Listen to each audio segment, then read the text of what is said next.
Welcome to Mr. Right, the place where real encounters between law enforcement and the people unfold before your eyes. Because I am obligated to invest. There's a car that's wrecked down there. Uh-huh.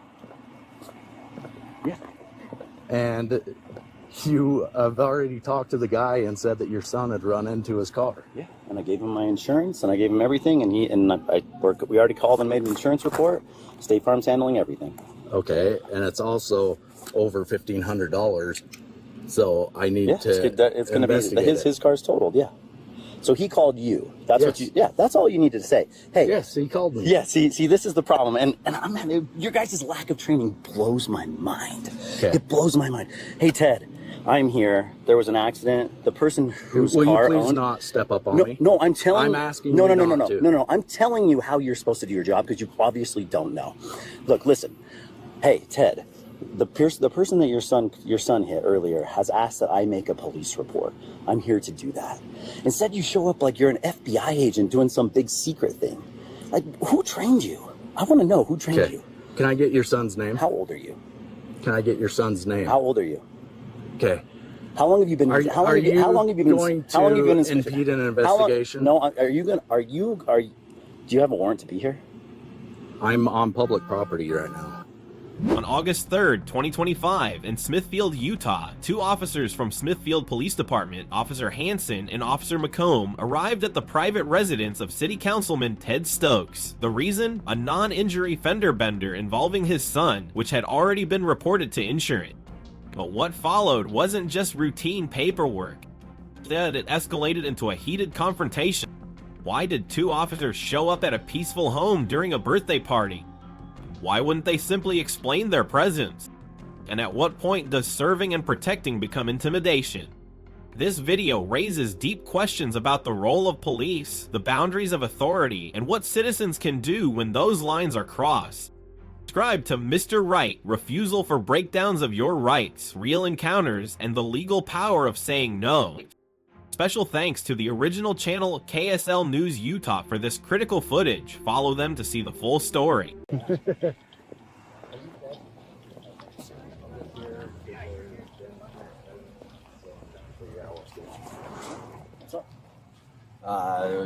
Which car was it? Well, no, you tell me what's up. You guys are in my house. Okay, I just told you I'm here to investigate an accident. I understand your son's been in an accident. Yeah, tell me what's up. That he was made. I'm doing that right now. Please, that's what you're supposed to do when you respond as an officer. Just tell people why you're here. So he's asking you which car was it that was involved. Why are you here? He's asking you which car is involved. Yeah, I want to know why there's two officers responding to such a simple thing.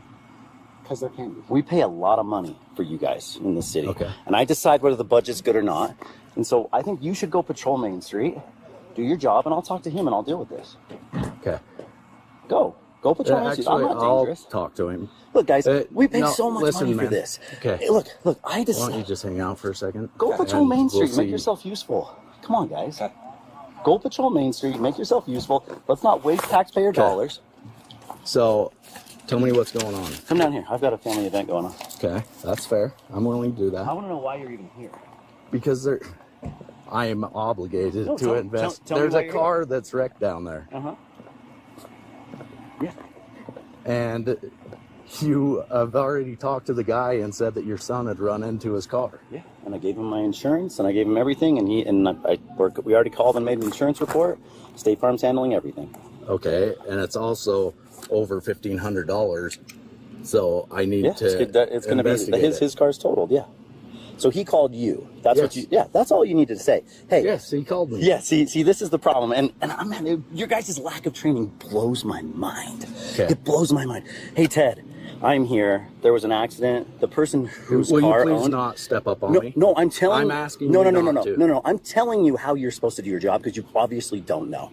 Look, listen. Hey, Ted. The person that your son hit earlier has asked that I make a police report. I'm here to do that. Instead, you show up like you're an FBI agent doing some big secret thing. Like, who trained you? I want to know who trained you. Can I get your son's name? How old are you? Can I get your son's name? How old are you? Okay. How long have you been? How long have you been going to impede an investigation? Do you have a warrant to be here? I'm on public property right now.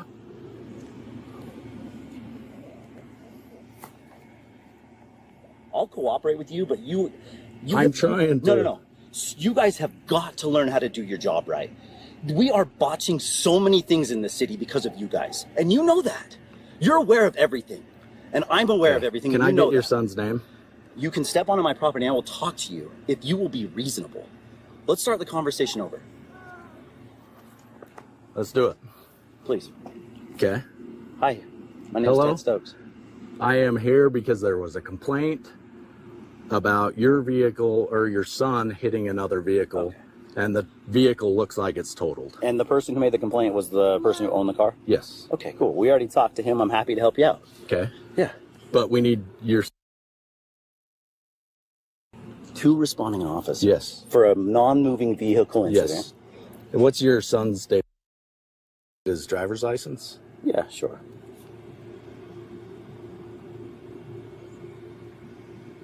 Do we need, Will you go get it, Court? I don't have it. does he need to come out here? No. We'll see what happens. Okay. Can you tell me which vehicle it was? Yeah, it was that Hyundai Sonata right there. Okay. So I do have his, or I guess it's your insurance information. Yes. Does the car belong to you? Yes. Okay. I stayed there for half an hour. I waited for them to get home. Okay. When they got home, I gave them their haven't information. said I don't that have a problem that's with you being here. I inappropriate. have a problem with the approach to responding officers Yes. to this. And we we'll probably have another accident Okay. on Main Street right now. So it's this one right here? Send the responding officer. You guys, like, I'm gonna defund you guys. Like,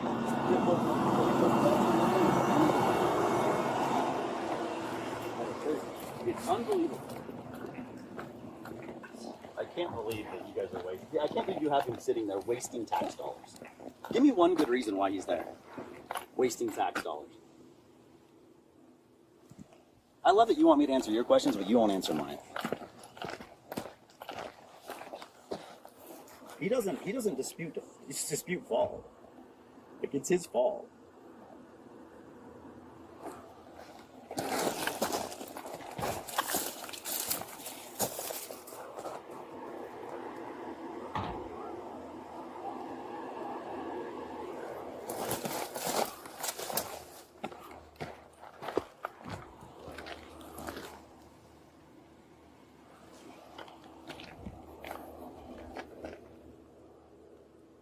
Ted Stokes, a sitting city councilman, directly challenges the presence of 2 Smithfield police officers, Officer Hansen and Officer McComb, at his home over a non-injury traffic incident already reported to insurance. Stokes questions why 2 officers are required, accuses them of intimidation, and links their conduct to budgetary oversight. Under Terry v. Ohio, officers may briefly detain someone if there is reasonable suspicion of a crime, but here there is no criminal investigation, only a civil matter. Stokes is on his own property, and under the 4th Amendment, he is not required to answer or identify unless there's unexpected conduct or lawful detainment. Officer Hansen fails to provide clear justification for presence, escalating tension unnecessarily. There is no sign of obstruction or threat. Hansen's evasiveness when asked who trained him suggests a lack of transparency, potentially a violation of departmental conduct standards. Citizens must stay calm, demand legal clarity, and document interactions when authority exceeds bounds. So is your son okay?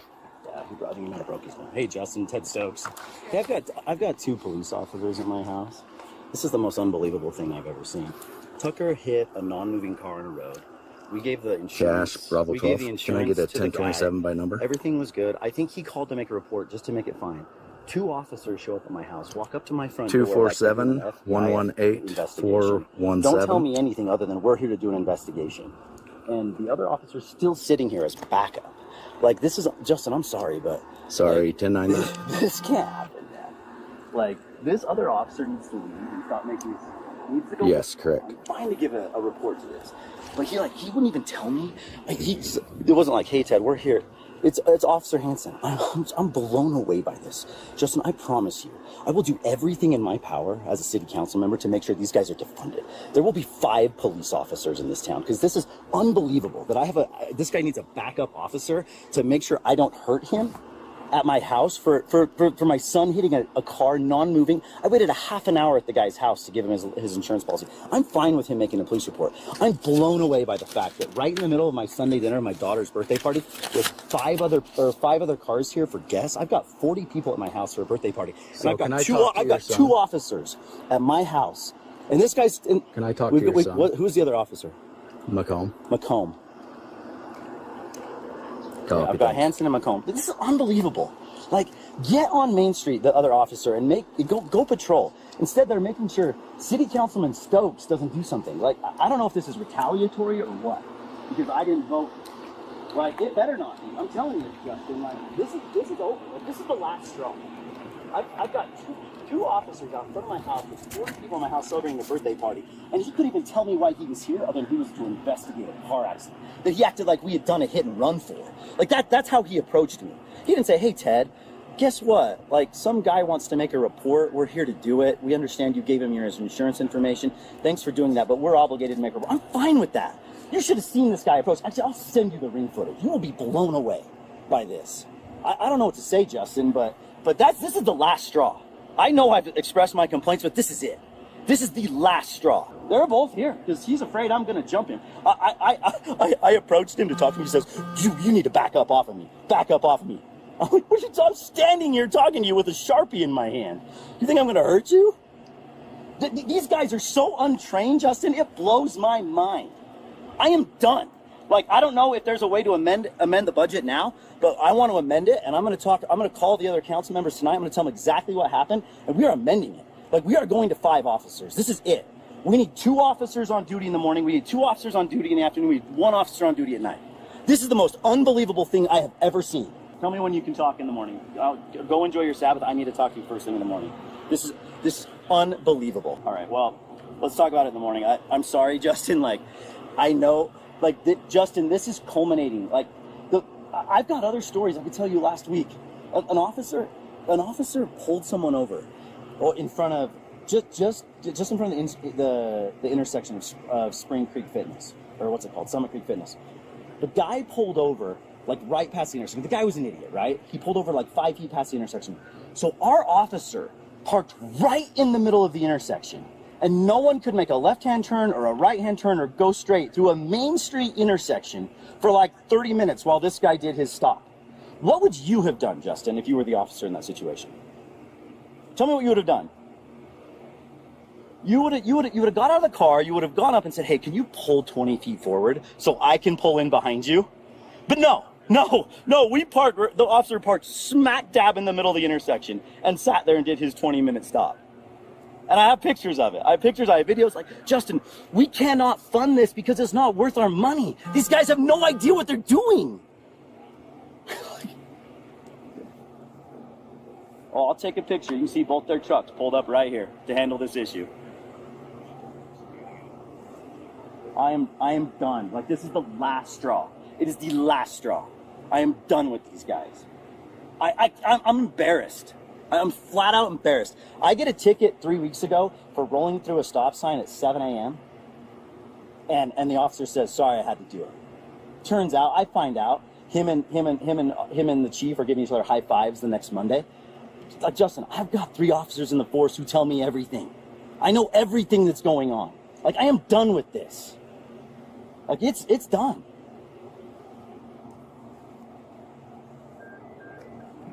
Well, I want... I'll talk to you tomorrow morning. There's changes have to happen, or there's going to be problems. Thanks. Bye.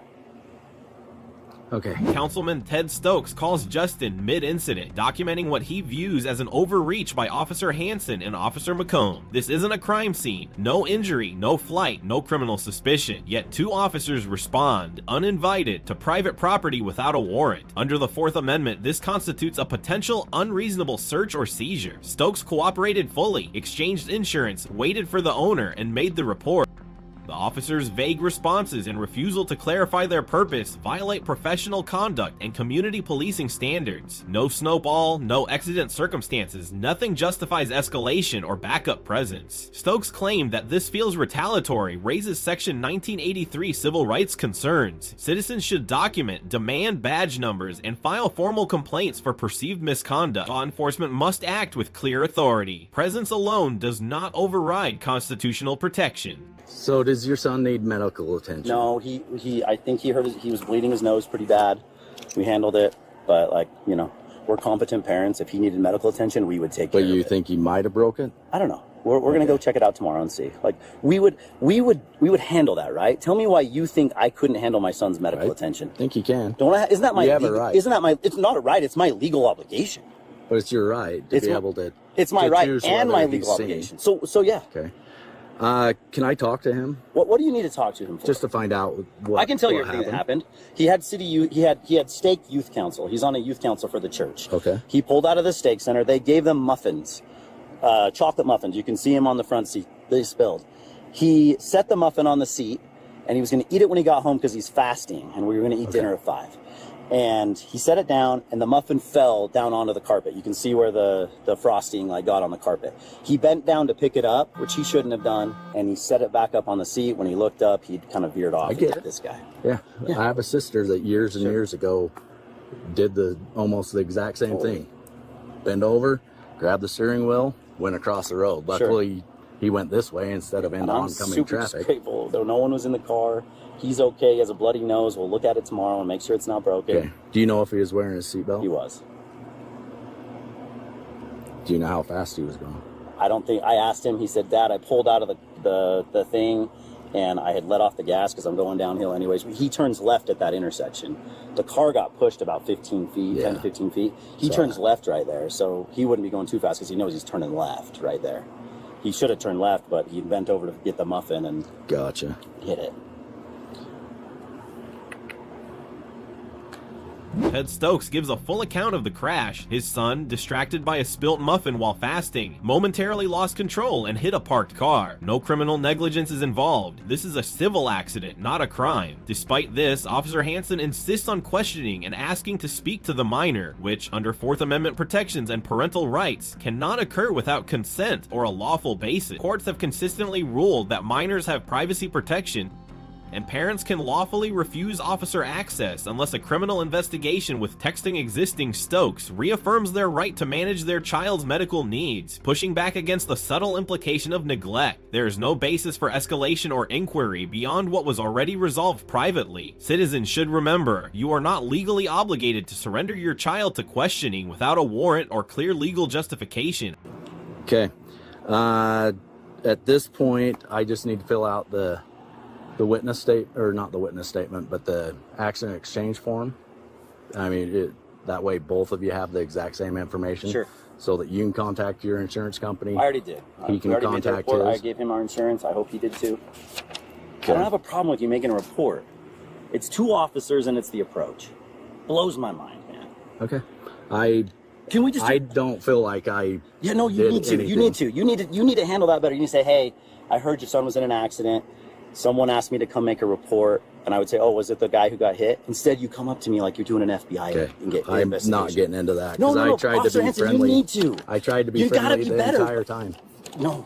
Tried to be friendly with you the entire time. Why are there I tried 2 to officers strike here? up a conversation. Why are there 2 officers here? Because there's a vehicle. Justin's blown away. There is a vehicle that No. didn't say. And that's what you said But too. I'm I not- forgot about I'm that. not saying- I forgot. You said, I'm not- "Hey, there's a vehicle that's been totaled on a roadside," as if we hit and run it. That's how you approached me. Until I get here, I don't know the full circumstance. I don't. The person who called Okay. didn't say that I'm going we to start working on paperwork No. so that Let's I don't finish- waste more time. Let's finish So, this. no. Hey, Officer Hansen, Okay. let's finish this conversation. Hey, Okay. let's finish this. I'm No, gonna- you said you didn't I'm know. gonna do paperwork. Hey, stop. Just I'm listen to me. gonna do the You're paperwork. walking away from the conversation that you know you. Look, hey. Okay. You said, listen. You said I didn't know the whole situation. What report did you receive? What do you mean? What were the words that the dispatch person told you? It's all on written records. So no, you tell me. It's all. I'm going to do. Why my won't you just paperwork. tell me? This is what I hate about you guys. The lack Okay. of transparency. Okay. Lack of transparency. All the bull crap. Like, it's done. Like, I'm sorry. You guys dug your own grave. Okay. It's unbelievable. Hey, Justin wants that other officer on Main Street. Okay. So send him. Okay. Okay. You got a second? You're good. Come on up. I'm okay, man. Thank you, though.